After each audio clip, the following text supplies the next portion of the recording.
তো গাইস, আজকে আবারও একটা নতুন হায়ার ফ্রিজ নিয়ে এসেছি, যেটা আমাদের দোকানে এসেছে। এই সেম প্রবলেম, আগেরটা যেমন লিক করেছে এটাও ঠিক তেমন একইভাবে লিক করা হয়েছে। দেখো, এই যে লিক করেছে এখানে। তো পার্টি আবার তোমার ফেভিকুইক দিয়ে আটকেছে, তো আটকানো যায় না, যেহেতু ফেভিকুইকে কাজ হয় না। তো আমরা নতুন একটা কয়েল নিয়ে ফিটিং করছি। দেখো, নতুন কয়েল ফিটিং করছি। এখানে চেপে ধর, এখানে।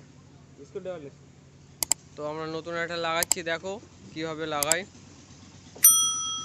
গাইস, ফ্রিজ আমাদের কয়েল লাগানো কমপ্লিট। এবারে আমরা কাজ করব, গ্যাস চার্জিং করব এবং আরও অনেক কাজ আছে। দেখো কিভাবে কি করা হয়।